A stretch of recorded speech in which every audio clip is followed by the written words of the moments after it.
Okay, well, this has been like the definition of a slow Sunday. Really haven't got a whole lot. Well, I haven't got much of importance done. I waited around the house this morning, got some trimming done, found out my push mower won't run anymore, which I've hated it. Well, they got it for my sister. It's just a cheap, what the hell is it, a Murray? It's like a Walmart special. I think they gave like 150 bucks for it. It's got a Briggs on it, but it's like the bottom of the barrel, like cheapest Briggs you could buy. There's no oil drain plug. There is, I will end up at my house later. I'll even show you to prove it. There's no oil drain plug in this damn motor. I think it just burns oil and you just keep adding to it. But anyway, I had to wait around this morning. So I had a guy coming to get straw at 10:30. Came, he got straw. Teeter killed a big old muskrat this morning while I was loading him up. That was impressive. I mean big. Like, this thing had to have been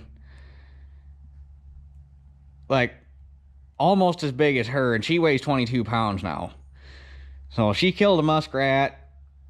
I think that upset her stomach a little bit because she had an accident when I got here at Mom and Dad's, and it was full of muskrat parts. But either way, she got it killed and ripped its head off. I don't know where its head was. It wasn't on it.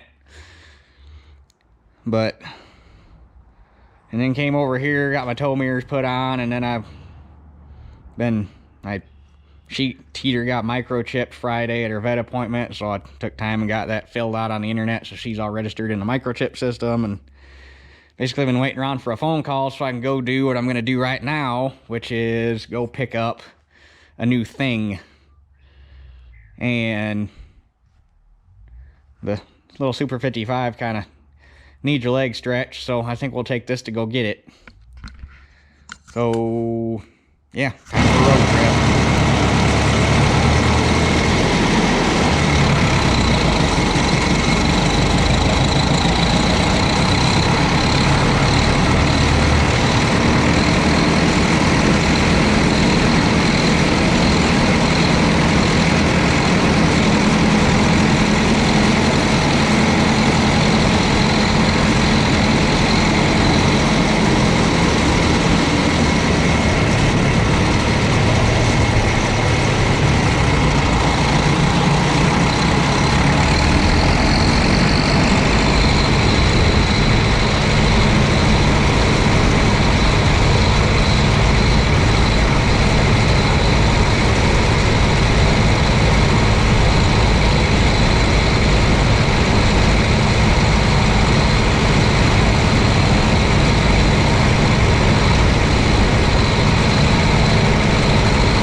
And this is what we're here after.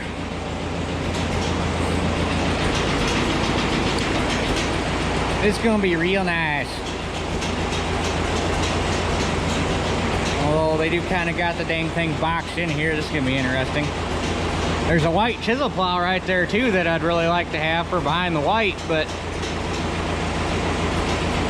they aren't ready to sell that yet. Right now it's set up for dragline and hog shit. That's their backup plow that hasn't been used in years.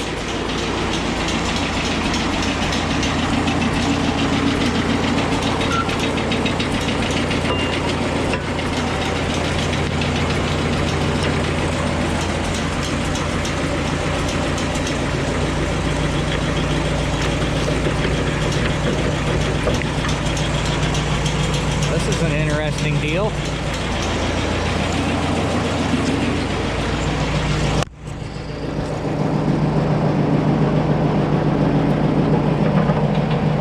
That doesn't come out like that.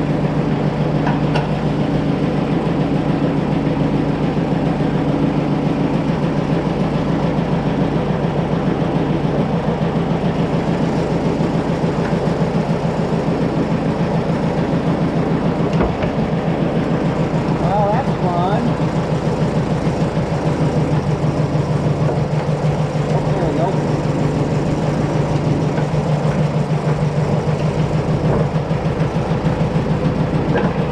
It's a little stuck in, kind of crusty in the jack.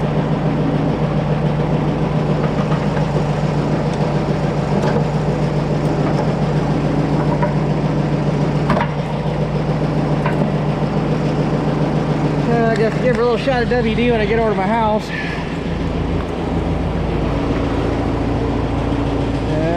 Looks like that tedder's kind of screwing me. Yeah, this is a big old chisel. I mean, this chisel plow is huge. The WFE is probably be like 83 or newer. I think that logo came out in 82 or 83. I can't remember, but it's fairly new, at least in terms of Oliver White history. It's a fairly new plow, but it's got this big drag line set up on it, and they drag lined on. Well, these are the people that farm all the muck down around where I farm mine, and they got hog barns. And this is what they used to drag line, and now they contract it all out to a big outfit with tankers. But they keep that around just in case.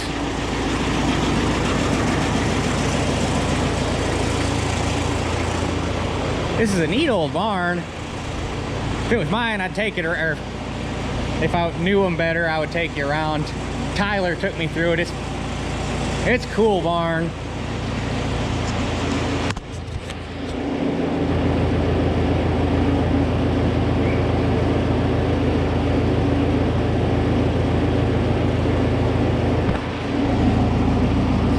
Things stuck in the hole. There we go. Don't tip over.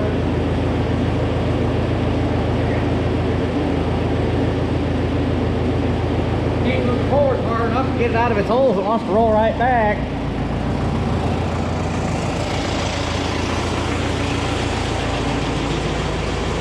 Hopefully.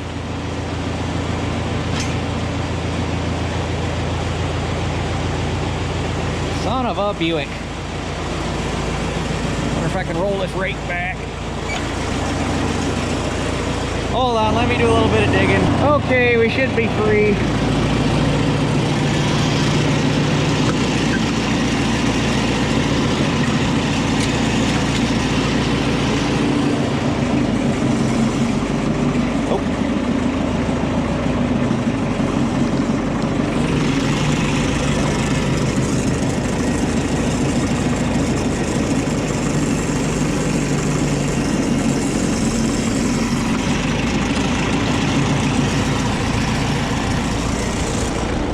Okay, I'll shuffle stuff back around the way it was, and I just gotta drive. My house is like right over there, so head over to my house and we'll catch you guys when we get there, and I'll talk a little bit more about this thing. Well, here we are over at my place. I folded the booms out just for shits and giggles to see how they work. But it's a Hardy What did I say? I just looked at the model number and I forgot. TR500G. I'm assuming that's Glostrup, Denmark. Because Hardy, pretty sure Hardy made in Denmark. And I probably butchered the name of that town, so if you're from there, sorry. But 500-gallon tank, 45-foot booms, I believe. Pretty sure it's what they told me it was. I think somebody's added on to the, I think the booms originally stopped.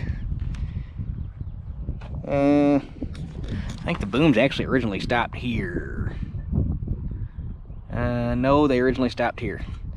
This is original, they added this. So probably gonna come in here and whack this crap off and just fix this mess, because this is fugly and don't really need it. Hydraulic raise and lower on the boom, which is nice, although it's only single acting, so gonna have to plumb up a certain tractor to run single acting. Haven't decided which. Obviously ain't gonna be able to pull this with the 66 anymore. I don't think she'd appreciate that, so I don't know if the 1600 is gonna move up to sprayer duty or what we're gonna do, but gonna have to do something with a little more oomph behind it. But the original place has it set up for spraying vegetables, which is why it's squatted down so low. The boom's just set all the way down, otherwise they'd be up higher off the ground. But you can move the bogies down to here, which is what I'm gonna have to do for spraying row crop with it, and that'll pick the whole frame up. And then the tongue is on a pivot, and you got adjustment here in the hitch, and you got adjustment, you can move it down a hole here, and the tongue just pivots down when you pick the sprayer frame up, so that's easy enough. But the guys I bought it from bought it because they have some muck they were going to try to farm that they can't get their big sprayer over. They got a big John Deere self-propelled that won't float over it. I think if I remember right, they tried once and they stuck it. So they picked this up cheap at an auction, and they have a 150 horse loader tractor set up on 30s they were going to try to spray with, and however it ended up, it didn't end up working out, so they never actually used it. Lid's a little broke-ed.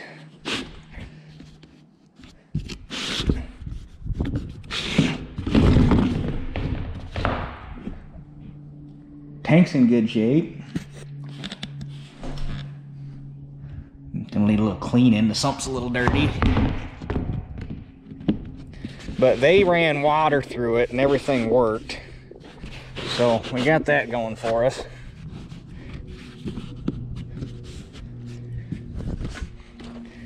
But obviously I'm not gonna use it.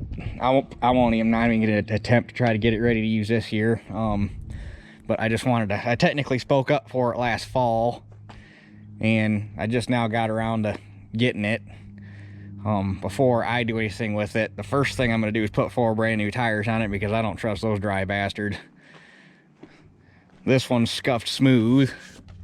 That one's not far behind. I don't think the 2 on the other side are as bad, but it's going to get 4 new tires on it. I got to lower the bogies, get the hitch straightened out, go over the plumbing. Basically just give it a good once over, probably obviously do the wheel bearings, get the boom situation straightened out, figure out which tractor I'm going to put it on. Probably going to end up being the 1600. But anyway, yeah, that's basically all I can tell you about it right now. I'm probably going to try to find a book for it too, so I don't know what all does what. I think we turned the pump. Yeah, the pump's not locked up, so that's good.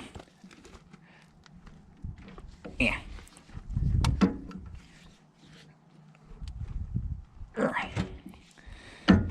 I got the other half of the PTO shaft. All the valves are there. Just really need to know what does what. These are obviously your boom select. Oh, hey, there's a little handy diagram there. But you got your boom selectors, and that's probably your main on off. That's probably off, that's probably on. So yeah, this is going to be a slight upgrade over my current sprayer. This one's got an actual sprung boom on it and the whole 9 yards. So I don't know what I'm going to do with my other sprayer yet. I'm never going to get out of it what I have in it, because nobody wants a 200-gallon 2-wheel sprayer. No, this thing's going to need tips put on it too. I don't know if I don't necessarily need these selectable ones. But I don't know. We'll see what happens. The hoses are actually in fairly decent shape, surprisingly, but it's been undercover at least since they've had it, so hadn't really had the sun got to it. I think the tank feels all right. Yeah, tank feels fine, so I don't know. We shall see. But like I say, I don't know what I'm going to do with the sprayer I got now, because like I say, I'm never going to get out of it what I have in it. And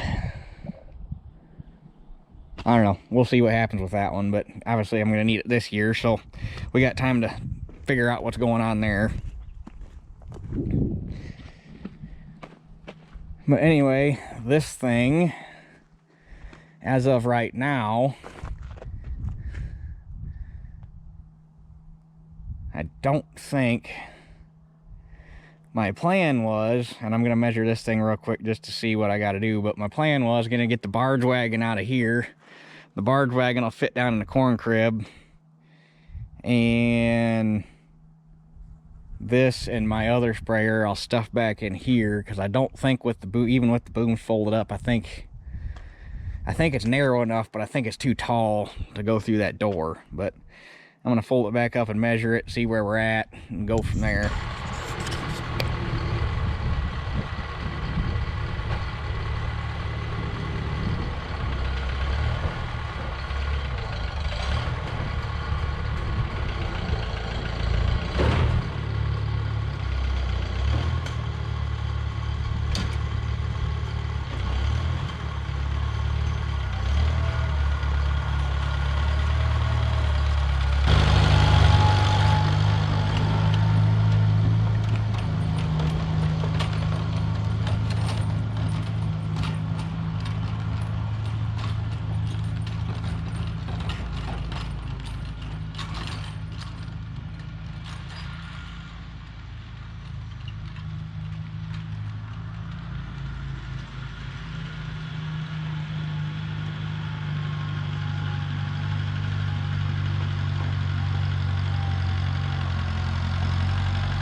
And there we go.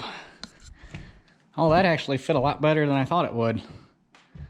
Truth be told, I gained a little bit of room because before I couldn't park the Cub over there. I had to have it over here, and then I would have to move something to get my four-wheeler out. Well, now I can get my four-wheeler in and out, I can get the lawnmower in and out, and I can get the Cub in and out without move anything. So that's pretty slick.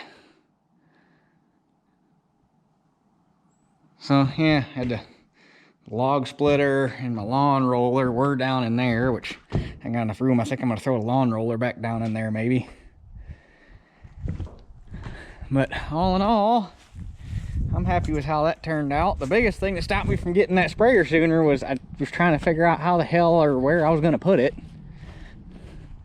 Unfortunately, it was too tall and too wide to fit in here, but the barge wagon fits good. It's kind of fun backing in here. Well, it'd be easier backing in here if I had used that, but the Cub, I have some drawbar stops bolted in it for the swinging drawbar, and because those are in there, I can't get the tongue in the center of the drawbar, so I have to pull it all the way on one side. So I'm pushing off of one side of the drawbar, which makes you turn in a little fun. And then I have to hit these ramps to get up in here because of the way the doors work on this thing. You have to have that sill review there, or reveal. So, but anyway, it went in there. We're good to go. Everything's on the roof. Not gonna lie, it made me pucker a little bit putting her back in the Super 55 back through the door. But I guess I got to give that barn floor more credit than I was giving it before. It must be in fairly decent shape because it took it and I never even heard a creak. Fixing this floor in the center bay is on the list. I got the guys that bought my red truck just bought a band mill with it's like 17 or 18 foot of bed, and I got 5 or 6 big pines out in there that are big enough to be sawn, and I'm hoping I can get enough 2x material out of the pines that I have in there that are big enough to be sawn to fix this floor. So that's gonna be a summer project, is going in there and dropping those bigger pines, which is gonna be fun. But I want to get them dropped and get them bucked to length, because if I remember right, this is a 12-foot span, I do believe. So I'm gonna have to buck them to probably 12 and a half or 13, so I got extra. And I don't know, I got some guys that log that watch my channel, so I'm gonna ask you guys, if I dropped them trees this summer and bucked them, or got them bucked, got all the branches off of them, got them bucked to length, would it be better to get them sawn this summer and let the boards dry, or would it be better to let the logs dry and saw them next spring when they're dried out? I guess that's a question I got. This will be my first experience doing something like this, but it'd be sweet if I could fix the barn with timber that I cut off the farm. That'd be kind of neat. So, plus it'd probably save me a shit ton of money the way lumber is right now, but I wouldn't buy store-bought lumber to fix this floor anyway. It'd be rough sawn. And right now they got it's the center bay and that back corner are 1x, but they stacked them, and there's 2 layers of 1x. And I want to go with 1 layer of 2x. And then from like here back, all these boards are good. So I'll use the lumber that's here to fix. I need to fix from right about, well, actually it's right there where they stopped laminating. All of this needs fixed. So I'll use the lumber from the center bay that's good to fix this corner. Use the new lumber that I'm gonna have sawn to fix the center bay with 2x, and hopefully that does the trick. The floor joists right up here are gonna be a little interesting, but until we get the floor tore up and see how bad they are, won't know exactly what to do here. But if we can get the floor decking taken care of, that'll be the big thing. So, oh, and I was gonna show you this lawnmower that has no oil drain on the engine. Because reasons. I threw it down here to get it out of the way. It was upstairs. So on these vertical crank engines, I've seen them with oil drains in 3 spots. They'd either have like one out the back or the side, which wouldn't really work that good on a lawnmower, but I've seen it that way, mostly in like riding mowers. But there's nothing there, not a single plug. So you roll it over to the bottom. Yeah, there's no plug down here neither. Who the hell builds an engine that you can't change the oil in? It does burn oil though, because it always blue smokes. Has since day one. So I'm thinking that's what they intended you to do. You just burn oil till you needed to add it, and that was your oil change, was you just kept using oil in the engine. And it's got a plastic carburetor, which is the big issue with it. You have to take it off and clean it about every other use, otherwise it plugs up or something, but it's not a, it's junk. I want to get rid of it. I want a decent mower. All I need it for is mowing the ditch bank up front. But I want a mower that I can just start. But anyway, that's enough rambling. So I guess I'm gonna go home and get this video put together and probably just take her easy the rest of the day and enjoy the afternoon, because here pretty quick there's not gonna be too many afternoons that we're gonna be in just relaxing and enjoying. It's gonna be go time. So anyway, I guess that does it for this one, and we'll catch you guys on the next one.